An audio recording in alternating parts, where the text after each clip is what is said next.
Hello नमस्कार, कैसे हैं आप सब।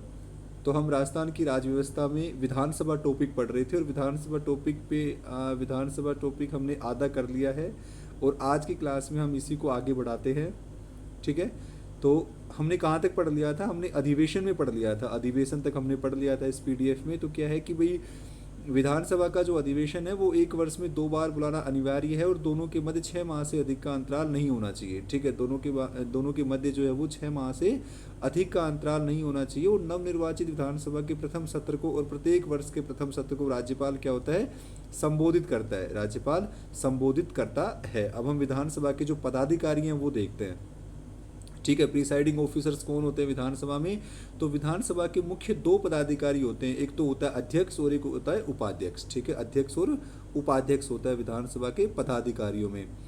तो अध्यक्ष क्या है, इसका चुनाव विधानसभा के सदस्यों द्वारा अपने ही सदस्यों में से कर लिया जाता है और इसके बाद विधानसभा सदस्य अपने में से एक उपाध्यक्ष का चुनाव करते हैं। ठीक है, तो जो विधानसभा का अध्यक्ष और उपाध्यक्ष का चुनाव है वो विधानसभा के सदस्य अपने में से ही कर लेते हैं। पहले वो अध्यक्ष का चुनाव करते हैं और उसके बाद में उपाध्यक्ष का चुनाव भी कर लेते हैं। ठीक है, अध्यक्ष की अनुपस्थिति में या उसके पद रिक्त होने पर उपाध्यक्ष उसके कार्यों का निर्वहन करता है और दोनों का ही कार्यकाल क्या होता है, 5 वर्ष का, या फिर जब तक विधानसभा होती है तो विधानसभा का कार्यकाल जितना होता है उतना ही दोनों का कार्यकाल रहेगा। अध्यक्ष और उपाध्यक्ष विधानसभा के सदस्य नहीं रहने पर अपना पद रिक्त कर देते हैं। ठीक है, अगर वो विधानसभा के सदस्य नहीं है तो उन्हें अध्यक्ष और उपाध्यक्ष के पद से भी त्यागपत्र देना पड़ेगा। ठीक है, अध्यक्ष उपाध्यक्ष को संबोधित करके और उपाध्यक्ष अध्यक्ष को संबोधित करके अपना त्यागपत्र देता है। ठीक है, तो विधानसभा का अध्यक्ष अपना त्यागपत्र किसको देता है, उपाध्यक्ष को, और उपाध्यक्ष अपना त्यागपत्र किसको देता है,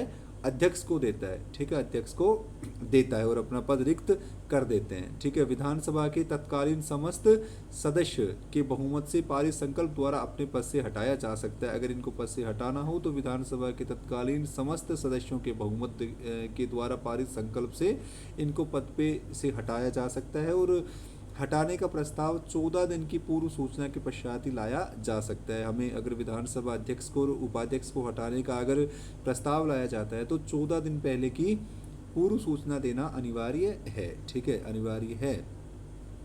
ठीक है, अब जो सबसे इम्पोर्टेंट फैक्ट आता है विधानसभा अध्यक्ष के बारे में वो ये है कि जब कभी विधानसभा का विघटन किया जाता है तो विघटन के पश्चात होने वाले विधानसभा के प्रथम अधिवेशन से ठीक पहले तक अध्यक्ष अपने पद को रिक्त नहीं करेगा। ठीक है, तो अगर विधानसभा का विघटन भी हो जाता है तो अध्यक्ष कब तक अपने पद पर बना रहेगा, जब दूसरी विधानसभा आएगी तो उसके प्रथम अधिवेशन के ठीक पहले तक वो अपने पद को रिक्त नहीं करेगा। ठीक है, तो जब कभी विधानसभा का विघटन हो जाता है तो विघटन के पश्चात होने वाले विधानसभा के प्रथम अधिवेशन के ठीक पहले तक अध्यक्ष अपना पद रिक्त नहीं करेगा। ठीक है, अपना पद रिक्त नहीं करेगा। अब हम इसके अधिकार और कार्य देख लेते हैं कि विधानसभा अध्यक्ष के कार्य और अधिकार क्या क्या हैं। तो एक तो विधानसभा अध्यक्ष है वो विधानसभा की बैठकों की अध्यक्षता करता है। ठीक है, और सदन में शांति व्यवस्था और अनुशासन बनाए रखने का काम भी किसका है, विधानसभा के अध्यक्ष का ही होता है। ठीक है, विधानसभा के अध्यक्ष का ही होता है। तो सभी बैठकों की अध्यक्षता करना और शांति व्यवस्था और अनुशासन बनाए रखना भी विधानसभा अध्यक्ष का काम है। ठीक है, वह सदन के नेता के परामर्श से विभिन्न विषयों के संबंध में विचार विमर्श और वाद विवाद का समय निश्चित करता है। सदन का नेता कौन होता है, मुख्यमंत्री। ठीक है, तो इसके परामर्श करने के पश्चात वो जो कोई भी विषय है उनके संबंध में विचार विमर्श और वाद विवाद का समय निश्चित करता है। ठीक है, वह विधानसभा के सदस्यों द्वारा पूछे जाने वाले प्रश्नों को स्वीकार तथा नियम विरुद्ध होने पर अस्वीकार कर देता है। ठीक है, अगर विधानसभा सदस्य कोई प्रश्न पूछ रहे हैं तो अगर कोई वैलिड प्रश्न है तो उसको स्वीकार कर लेता है और अगर कोई प्रश्न नियम विरुद्ध है तो उसको अस्वीकार कर देता है। विधानसभा अध्यक्ष द्वारा यह निर्णय किया जाता है कि कोई विधेयक धन विधेयक है या नहीं है। ठीक है, तो ये सबसे इम्पोर्टेंट है कि धन विधेयक का निश्चय कौन करता है, विधानसभा अध्यक्ष करता है। ठीक है, तो विधानसभा अध्यक्ष का निर्णय करता है कि कोई विधेयक धन विधेयक है या नहीं। तो धन विधेयक का निर्णय कौन करता है, विधानसभा अध्यक्ष करता है। ठीक है, विधानसभा अध्यक्ष करता है। विधानसभा अध्यक्ष ही विधानसभा सदस्यों को भाषण देने की अनुमति प्रदान करता है और भाषणों के क्रम का भी निर्धारण करता है। ठीक है, तो विधानसभा में जो सदस्य होते हैं वो भाषण देते हैं, तो उनको भाषण देने की अनुमति कौन प्रदान करता है? विधानसभा अध्यक्ष। और उनका क्रम कौन निर्धारित करता है? वो भी विधानसभा अध्यक्ष ही निर्धारित करता है। ठीक है, विधानसभा और राज्यपाल के मध्य संपर्क व संपूर्ण पत्र व्यवहार उसी के द्वारा किया जाता है। ठीक है, तो विधानसभा में जो भी राज्यपाल के पास पत्र जाएंगे, किसी भी तरह का संपर्क होगा, तो वो किसके द्वारा होगा? विधानसभा अध्यक्ष के द्वारा होगा। यानी विधानसभा और राज्यपाल के मध्य एक कड़ी के रूप में ये काम करता है। ठीक है, अध्यक्ष को सदन में मतदान देने का अधिकार नहीं है। ठीक है, जो अध्यक्ष होता है वो सदन में मतदान देने का अधिकार नहीं होता, लेकिन अगर सदन में कोई प्रस्ताव पारित हो रहा है और बराबर के मत है, तो उस स्थिति में क्या होता है? उसको निर्णायक मत दे सकता है वो। ठीक है, तो निर्णायक मत देने का अधिकार इसको होता है, लेकिन वैसे मतदान का अधिकार विधानसभा अध्यक्ष को नहीं होता, परंतु सदन में अगर किसी प्रस्ताव में मत बराबर होने की स्थिति में वो निर्णायक मत दे सकता है। ठीक है, वह सदन द्वारा पारित की गई विधेयकों को प्रमाणित भी करता है। अगर कोई विधेयक पारित हो रहा है सदन से, तो उसको कौन प्रमाणित करेगा? विधानसभा अध्यक्ष उसको प्रमाणित करेगा। ठीक है, तो विधानसभा अध्यक्ष ही उसको प्रमाणित करेगा। ठीक है, और दल बदल के आधार का निर्णय कौन करता है? विधानसभा अध्यक्ष करता है। तो दल बदल जो है वो कौन से संविधान संशोधन अधिनियम द्वारा जोड़ा गया था? 52वें संविधान संशोधन अधिनियम 1985 के द्वारा जोड़ा गया था। तो विधानसभा अध्यक्ष के बारे में ये दो चीज़ें इंपॉर्टेंट है। एक तो धन विधेयक का निर्धारण करता है, विधानसभा अध्यक्ष क्या करता है? धन विधेयक का निर्धारण करता है। और दूसरा, दल बदल के आधार पर अगर किसी को अयोग्य घोषित किया जाए तो इसका भी निर्धारण कौन करेगा? विधानसभा अध्यक्ष करेगा। ठीक है, ये इसकी दो शक्तियाँ इंपॉर्टेंट है। और ये प्रश्न भी इंपॉर्टेंट है कि धन विधेयक का निर्धारण कौन करता है? विधानसभा अध्यक्ष करता है। दल बदल के अगर किसी ने दल बदल कर लिया है तो उसकी उस हिसाब से उसकी अयोग्यता का निर्धारण कौन करेगा? वो भी विधानसभा अध्यक्ष ही करेगा। ठीक है, तो दल बदल का ध्यान रखना है आपको, और एक धन विधेयक का ध्यान रखना है। कौन करेगा? विधानसभा अध्यक्ष करेगा। वह सदन के विशेष अधिकारों का भी रक्षक होता है। ठीक है, अगर सदन में किसी को विशेष अधिकार प्राप्त है तो वो उनका रक्षक होता है, और गणपूर्ति के अभाव में स्थगन करता है। ठीक है, तो हमने देखा था सत्राहूत करता है। ठीक है, विधानसभा को भंग करता है। ये कौन करता है? राज्यपाल करता है। लेकिन विधानसभा की बैठक को स्थगित कौन करता है? विधानसभा अध्यक्ष करता है। ठीक है, विधानसभा अध्यक्ष क्या करता है? विधानसभा की बैठकों को स्थगित करता है। और गणपूर्ति मतलब मेंबर्स, उतने मेंबर्स नहीं आए हैं। ठीक है, 1/10, वैसे गणपूर्ति 1/10 हो जाती है कि जितने सदस्य हैं उसके 10वें भाग के जो सदस्य हैं वो उपस्थित होने चाहिए। अगर उतने उपस्थित नहीं है तो वो बैठक जो हो रही है उसको स्थगित कर देता है। तो स्थगन का काम भी किसका है? विधानसभा अध्यक्ष का ही होता है। विधानसभा अध्यक्ष का ही क्या होता है? स्थगन का काम होता है। विधानसभा की सभी समितियों के अध्यक्ष की नियुक्ति करता है। जो विधानसभा की जो समितियां हैं, लोक लेखा समिति, प्राक्कलन समिति, तो इनके अध्यक्षों की नियुक्ति भी कौन करता है? विधानसभा अध्यक्ष करता है। ठीक है, स्वयं जो विधानसभा अध्यक्ष है वो कौन कौन सी समितियों का अध्यक्ष होता है ना? तो नियम समिति का, कार्य मंत्रणा समिति का और सामान्य उद्देश्य समिति का ये अध्यक्ष होता है। ठीक है, तो जो विधानसभा की नियम समिति है, भाई नियम कौन बनाएगा? विधानसभा अध्यक्ष बनाएगा। कोई भी कार्य करना है तो उसकी मंत्रणा कौन करेगा? विधानसभा अध्यक्ष ही करेगा।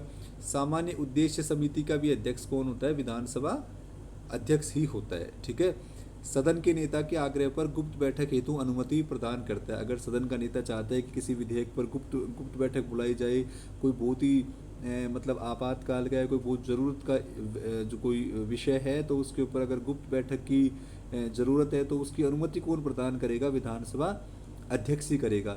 वह सदन के नियमों की व्याख्या करता है। बिल्कुल, सदन में अगर कोई किसी प्रकार के नियम बनाए गए हैं तो उनके नियमों की व्याख्या करने का कौन? विधानसभा अध्यक्ष ही करेगा। ठीक है, जब कभी विधानसभा के अध्यक्ष को हटाने हेतु कोई संकल्प विधानसभा में विचाराधीन है तथा विधानसभा अध्यक्ष विधानसभा में बोलने, कार्रवाई में भाग लेने और मत देने का अधिकार तो रखता है, परंतु निर्णायक मत देने का अधिकार उसको नहीं रखता है ना।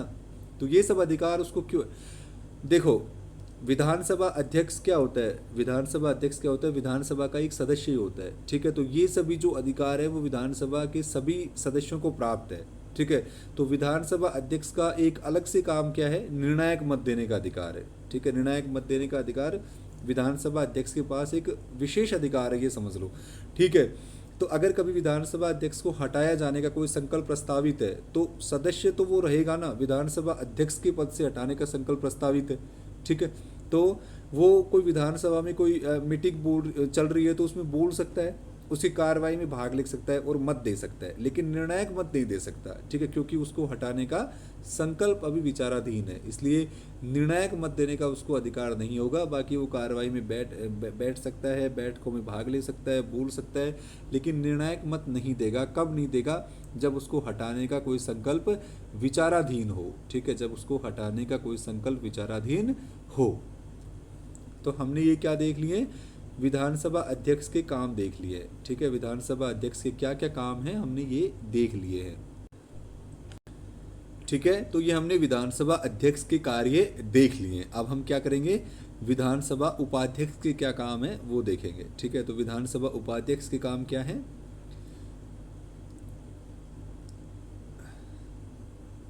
विधानसभा उपाध्यक्ष के क्या कार्य है? तो विधानसभा उपाध्यक्ष पद का उल्लेख संविधान के अनुच्छेद 178 में किया गया है, ठीक है, और उनकी शक्तियों का उल्लेख किसमें? 180 में किया गया है, ठीक है। तो संविधान के अनुच्छेद 178 में विधानसभा उपाध्यक्ष के पद का उल्लेख है और इनकी शक्तियों का उल्लेख किसमें? 180 में, ठीक है। हमने पहले भी देखा है कि विधानसभा अध्यक्ष और उपाध्यक्ष का जो चुनाव है वो सदस्य अपने बीच में से ही करते हैं। उपाध्यक्ष भी अपने पद पर विधानसभा के कार्यकाल तक ही बना रहेगा, जब तक विधानसभा है तब तक ही इसका कार्यकाल रहेगा, ठीक है। और समय से पूर्व निम्न 3 मामलों में अपना पद जो है वो त्याग कर सकता है। तो कौन कौन से है? यदि वो अपने पद से त्यागपत्र दे दे, त्यागपत्र किसको देगा? अध्यक्ष को देगा, है ना। यदि उसकी विधानसभा में सदस्यता समाप्त हो जाए, ठीक है, ये भी एक तरीका है। और तीसरा, यदि विधानसभा के सदस्यों द्वारा 14 दिन की पूर्व सूचना देकर विधानसभा सदस्य साधारण बहुमत से प्रस्ताव पारित कर दे, ठीक है, और उसको हटा दे, ठीक है। तो जो उपाध्यक्ष है वो किन मामलों में अपना पद त्याग करेगा? एक तो स्वयं त्याग पत्र दे दे, या तो विधानसभा में उसकी सदस्यता ही समाप्त हो जाए, या फिर सदस्यों द्वारा उनको 14 दिन की पूर्व सूचना देकर उनको हटाने का जो है वो प्रस्ताव पारित हो जाए, तो भी उनको अपने पद से त्यागपत्र देना पड़ेगा, ठीक है। उपाध्यक्ष जो है वो अध्यक्ष की अनुपस्थिति में विधानसभा के सभी कार्यों का संपादन करता है और अध्यक्ष के समान सभी अधिकार प्राप्त होते हैं। अगर अध्यक्ष नहीं है विधानसभा का तो विधानसभा के सभी कार्यों का संपादन कौन करता है? विधानसभा का उपाध्यक्ष करता है ना, विधानसभा का उपाध्यक्ष करता है। तो ये विधानसभा के उपाध्यक्ष के काम है ना, ये विधानसभा के उपाध्यक्ष के कार्य हैं। अब हम देखेंगे विधानसभा के कार्य और शक्तियाँ, ठीक है, विधानसभा के कौन कौन से काम हैं हम वो देखेंगे। ये बड़ा टॉपिक है विधानसभा, तो हम इसको धीरे धीरे पढ़ेंगे।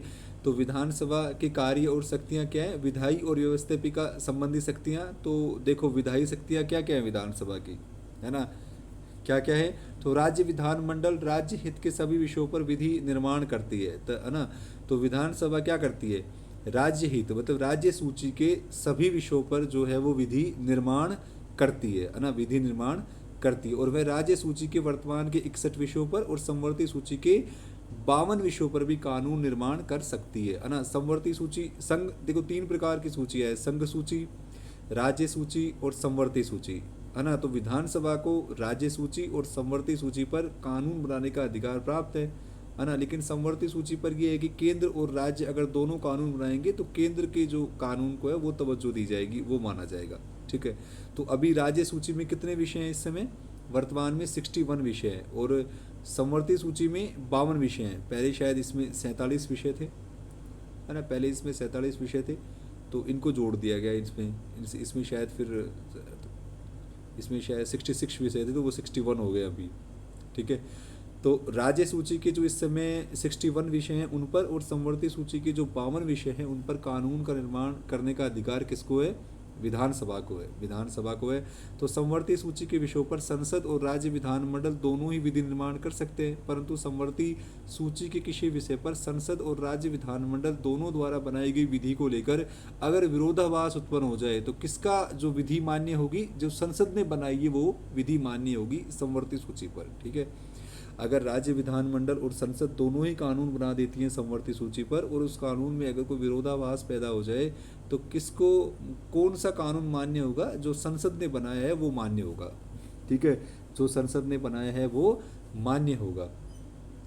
किसी राज्य में विधानमंडल के दोनों सदन हैं तो साधारण विधेयक किसी भी सदन में प्रस्तावित किए जा सकते हैं। ठीक है, साधारण विधेयक जो किसी भी सदन में, या तो विधानसभा हो या विधान परिषद हो, दोनों में से किसी भी सदन में प्रस्तावित किया जा सकता है। ठीक है, विधानसभा द्वारा पारित विधेयक विधान परिषद में जाता है। ठीक है, अगर विधानसभा कोई विधेयक पारित करती है तो वो कहाँ जाएगा? विधान परिषद में जाएगा। अगर दूसरा सदन है विधान परिषद तो विधान परिषद में जाएगा। अब विधान परिषद के पास क्या होता है? विधान परिषद एक परामर्शदात्री और सलाहकारी निकाय है। ठीक है, तो विधान परिषद जो है वो सिर्फ परामर्शदात्री और सलाहकारी निकाय है। वह विधेयक पर सलाह या संशोधनों पर सुझाव दे सकता है ना, और उसे कुछ समय के लिए विलंबित कर सकता है, परंतु अंतिम शक्ति जो है वो विधानसभा के पास ही निहित होती है ना। तो अगर कोई मान लो विधेयक है जो विधानसभा में पारित होने के पश्चात विधान परिषद में जाता है तो विधान परिषद क्या कर सकता है? तो विधान परिषद क्या कर सकता है? विधान परिषद एक मात्र परामर्शदात्री और सलाहकारी निकाय है ना। तो वो उसमें उस विधेयक में कोई भी संशोधन का सिर्फ सुझाव दे सकता है।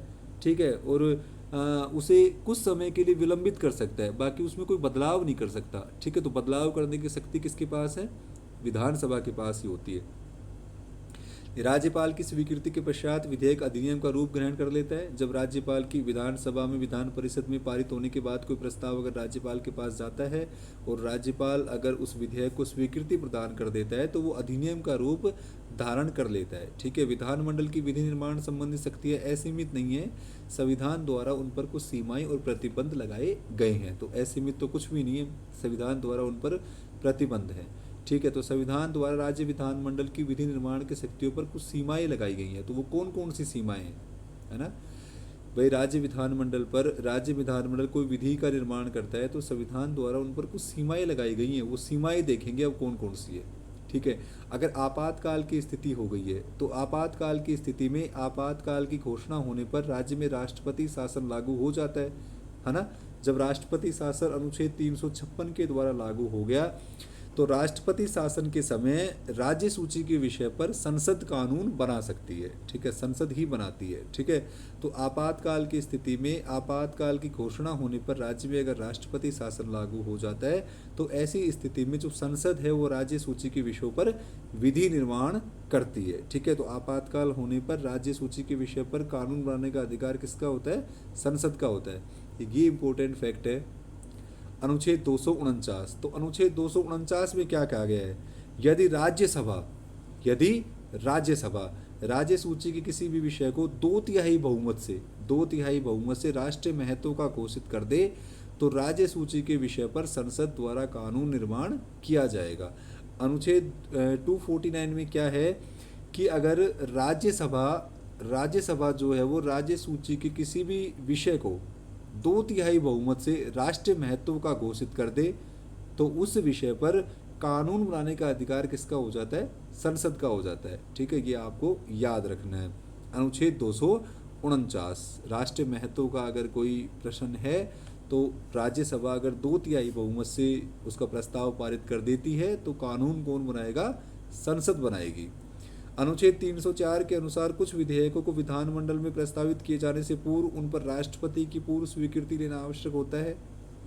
इनमें राज्यों के मध्य परस्पर व्यापार, वाणिज्य, अंतर्राष्ट्रीय व्यापार आदि विषय सम्मिलित हैं। ठीक है, तो दो राज्यों के मध्य अगर कोई व्यापार हो रहा है, वाणिज्य हो रहा है, अंतर्राष्ट्रीय व्यापार हो रहा है तो किसकी स्वीकृति लेना आवश्यक है? राष्ट्रपति की स्वीकृति लेना आवश्यक है। कौन से अनुच्छेद के तहत? अनुच्छेद 304 के तहत। तो अनुच्छेद 304 क्या बोलता है कि इसके अनुसार कुछ विधेयकों को विधानमंडल में प्रस्तावित किए जाने से पहले, ठीक है, विधानमंडल में प्रस्तावित किए जाने से पहले राष्ट्रपति की स्वीकृति लेना आवश्यक है, राज्यपाल की नहीं, राष्ट्रपति की स्वीकृति लेना आवश्यक है। अगर वो किससे संबंधित हो वो विधेयक, अगर राज्यों के मध्य परस्पर व्यापार वाणिज्य से हो या फिर अंतर्राष्ट्रीय व्यापार से अगर संबंधित हो कोई विधेयक तो उनको विधानमंडलों में पेश करने से पहले अनुच्छेद 304 के अनुसार राष्ट्रपति की स्वीकृति लेना आवश्यक है। ठीक है, अनुच्छेद 304। अब विधानसभा द्वारा पारित कुछ विधेयकों जैसे किसी निजी संपत्ति द्वारा राज्य अधिग्रहण, नदी घाटी योजनाओं के पानी और बिजली का संग्रहण और वितरण आदि पर राष्ट्रपति की स्वीकृति प्राप्त करना आवश्यक होता है ना। तो विधानसभा अगर कोई विधेयक पारित कर रही है और उस विधेयक में क्या है, उस विधेयक में क्या है, निजी संपत्ति का राज्य कोई अधिग्रहण कर रहा है, कोई नदी घाटी योजनाओं के पानी और बिजली का संग्रहण कर रहा है, अगर ये चीज़ें हैं तो भी उस विधेयक पर राष्ट्रपति की स्वीकृति लेना आवश्यक है, राष्ट्रपति की स्वीकृति लेना आवश्यक है। अब हम देखेंगे वित्तीय शक्ति। तो वित्तीय शक्ति देखेंगे हम, राज्यों में संसदीय व्यवस्था होने के कारण विधानमंडल का मुख्यतः राज्य के वित्तीय पर पूर्ण नियंत्रण होता है। ठीक है, विधानमंडल की स्वीकृति के पश्चात ही शासन द्वारा धन वसूलने और खर्च करने का काम किया जाता है। वित्तीय क्षेत्र में विधानसभा की शक्तियां विधान परिषद की तुलना में अधिक है। यदि राज्य में विधानमंडल के 2 सदन हैं तो धन विधेयक सर्वप्रथम विधानसभा में पेश किया जाता है, विधान परिषद में नहीं। ठीक है, तो धन विधेयक के संबंध में जो धन विधेयक है वो सबसे पहले किस में पेश किया जाएगा, विधानसभा में पेश किया जाएगा। विधान परिषद में धन विधेयक को पहले पेश नहीं किया जाता, इसलिए वित्त के संबंध में विधानसभा को विधान परिषद से अधिक शक्तियां प्राप्त है। विधानसभा बजट में प्रस्तावित व्यय में कमी करने हेतु प्रस्ताव रख सकती है, किंतु व्यय बढ़ाने का प्रस्ताव नहीं रख सकती है।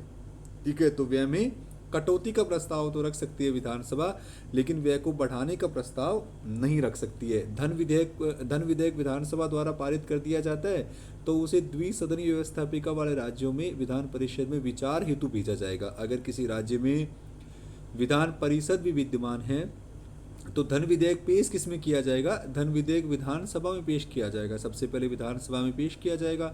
और अगर कोई राज्य जो है वो द्विसदनीय व्यवस्थापिका वाला है, मतलब उसमें विधानसभा और विधान परिषद दोनों है, तो विधानसभा में पारित होने के बाद धन विधेयक कहाँ जाएगा, विधान परिषद में जाएगा।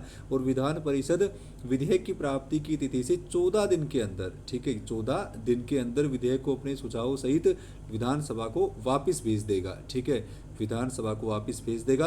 कोई सुझाव या सिफारिशों को मानना और ना मानना विधानसभा की इच्छा पर निर्भर करता है। अब उसने अपने सुझाव और सिफारिश तो दे दी, किसने, विधान परिषद ने, लेकिन ये विधानसभा की इच्छा पर है कि वो इसको माने या ना माने। ठीक है, माने या ना माने। यदि विधान परिषद 14 दिन से अधिक अगर धन विधेयक को अपने पास भी रखता है तो वो स्वतः ही पारित मान लिया जाएगा। ठीक है, उसे अगर 14 दिन से ज़्यादा समय हो गया धन विधेयक को विधान परिषद के पास, तो जो धन विधेयक है वो स्वतः ही पारित मान लिया जाएगा।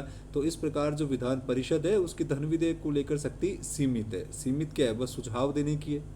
ठीक है, पारित करना या कुछ करेक्शन करने की नहीं है, सिर्फ सुझाव दे सकता है। ठीक है, विधानसभा में धन विधेयक पारित होने के बाद विधान परिषद के पास जाएगा, विधान परिषद उस पर सुझाव दे सकती है बस, और विधान सभा को वापस भेज देगी। और अगर 14 दिन से अधिक का समय हो गया और तब भी वापस ना भेजे तो जो विधेयक है वो पारित हुआ माना जाएगा। ठीक है, धन विधेयक एक सरकारी विधेयक होता है जिसे किसी मंत्री द्वारा राज्यपाल की पूर्व सहमति से विधानसभा में पेश किया जाता है। ठीक है, तो धन विधेयक क्या होता है, एक सरकारी विधेयक होता है जिसे कोई मंत्री ही पेश करता है, गैर मंत्री द्वारा पेश नहीं किया जाएगा। धन विधेयक राज्यपाल पुनर्विचार हेतु नहीं लौटा सकता, क्योंकि धन विधेयक राज्यपाल की पूर्व सहमति से ही पेश किया जाता है, इसलिए धन विधेयक को राज्यपाल पुनर्विचार हेतु नहीं लौटा सकता। और कोई जो कोई विधेयक है वो धन विधेयक है या नहीं है, इसका निर्णय कौन करता है, विधानसभा अध्यक्ष करता है। ठीक है, कोई विधेयक जो है वो धन विधेयक है या नहीं है तो इसका निर्णय कौन करेगा, विधानसभा अध्यक्ष करेगा। ठीक है, अनुदान की मांग पर मतदान भी केवल विधानसभा में ही होता है। तो वित्त को लेकर विधानसभा की शक्तियां अधिक है, विधान परिषद के पास तो सिर्फ सुझाव देने की शक्ति है ना। अगर अनुदान की मांग भी की जा रही है तो अनुदान की मांग पर अगर मतदान हो रहा है तो उस पर भी मतदान का अधिकार किसका है, सिर्फ विधानसभा अध्यक्ष का है, नहीं सॉरी, सिर्फ विधानसभा का है, सिर्फ विधानसभा का है। तो वित्तीय शक्तियों में हमने क्या देखा, वित्तीय शक्तियों में हमने देखा कि विधानमंडल का वित्तीय पर पूर्ण नियंत्रण है, लेकिन ज़्यादा शक्तियाँ किसको प्राप्त है, विधानसभा को प्रस्ताव है, क्योंकि जो धन विधेयक है वो विधानसभा में ही पेश किया जाता है। और अगर द्विसदन है तो विधान परिषद के पास जाएगा तो वो सिर्फ सुझाव दे सकता है, और अगर 14 दिन से ज़्यादा अपने पास रख भी ले तो वो पारित हुआ माना जाएगा। ठीक है, और धन विधेयक एक सरकारी विधेयक होता है जो किसी मंत्री द्वारा ही पेश किया जाएगा और राज्यपाल उसे पुनर्विचार हेतु नहीं लौटा सकता। और कोई विधेयक धन विधेयक है नहीं है इसका निश्चय कौन करेगा, विधानसभा अध्यक्ष करेगा, विधानसभा अध्यक्ष करेगा। और कोई अनुदान की मांग है तो वो भी केवल विधानसभा में ही रखी जाएगी। ठीक है, जो मंत्रिपरिषद कार्यपालिका पर नियंत्रण। ठीक है, तो मंत्रिपरिषद पर नियंत्रण देखो, मंत्रिपरिषद पर नियंत्रण, तो संसदीय शासन व्यवस्था में कार्यपालिका व्यवस्था के प्रति सामूहिक रूप से उत्तरदायी होती है। ठीक है, तो किसके प्रति उत्तरदायी होती है? मंत्रिपरिषद। मंत्रिपरिषद विधानसभा के प्रति उत्तरदायी होती है सामूहिक रूप से। ठीक है, तो राज्यों में मंत्रिपरिषद अर्थात कार्यपालिका विधानसभा के प्रति उत्तरदायी है। ठीक है, तो सामूहिक रूप से मंत्रिपरिषद किसके प्रति उत्तरदायी होती है? विधानसभा के प्रति उत्तरदायी होती है। सामूहिक रूप से जो मंत्रिपरिषद है वो किसके प्रति उत्तरदायी होती है? विधानसभा के प्रति उत्तरदायी होती है। ये हमें याद रखना है ना, कि सामूहिक रूप से मंत्रिपरिषद किसके प्रति उत्तरदायी होगी? विधानसभा के प्रति। विधानसभा राज्य कार्यपालिका अर्थात मंत्रिपरिषद पर निम्न प्रकार से नियंत्रण रखती है। किस प्रकार से रखती है? प्रश्न और पूरक प्रश्न पूछकर। ठीक है, तो विधानमंडल अर्थात विधानसभा के सदस्य राज्य मंत्रिमंडल के सदस्यों से उनके कार्यों और नीतियों के संबंध में प्रश्न और पूरक प्रश्न पूछकर जानकारी प्राप्त कर सकते हैं, है ना। किसी भी कार्य की अगर उनको जानकारी प्राप्त करनी हो तो उनसे प्रश्न पूछ सकते हैं, कोई दोबारा प्रश्न पूछ सकते हैं। आलोचना और निंदा प्रस्ताव द्वारा आलोचना की जा सकती है उनकी, तो विधानमंडल के सदस्य मंत्रियों के कार्यों की और नीतियों की आलोचना और निंदा करते हैं। काम रोको प्रस्ताव और स्थगन प्रस्ताव द्वारा विधानमंडल के सदस्य काम रोको प्रस्ताव और मंत्रिमंडल पर अपना नियंत्रण बनाए रखते हैं। ठीक है, तो इनके पास क्या होती है? आलोचना और निंदा करने की भी शक्ति होती है। उनके द्वारा ये जो मंत्रियों पर है वो नियंत्रण बनाए रखते हैं। ठीक है, अविश्वास प्रस्ताव का भी एक ऑप्शन है, अविश्वास प्रस्ताव द्वारा तो विधानसभा अविश्वास प्रस्ताव पारित कर सकती है, जिसके परिणाम स्वरूप मंत्रिपरिषद को पद त्याग करना पड़ता है। अविश्वास प्रस्ताव पारित करने का अधिकार केवल विधानसभा को प्राप्त है, विधान परिषद को नहीं है। ठीक है, क्योंकि अगर अविश्वास प्रस्ताव अगर पारित हो जाता है तो मंत्रिपरिषद को त्यागपत्र देना पड़ता है। ठीक है, तो अविश्वास प्रस्ताव कौन लाएगा? विपक्ष के लोग लाएंगे, और ये शक्ति किसको प्राप्त है? केवल विधानसभा को प्राप्त है, विधान परिषद को ये प्राप्त नहीं है। तो विधानमंडल के सत्र के दौरान मंत्रिपरिषद के सदस्यों के द्वारा प्रशासन में किए जा रहे भ्रष्टाचार के मामलों को सदन में उजागर किया जा सकता है। ठीक है, तो अगर कोई प्रशासन में भ्रष्टाचार भी हो रहा है तो वहाँ पर उनके मामलों को भी सदन में उजागर किया जा सकता है। ठीक है।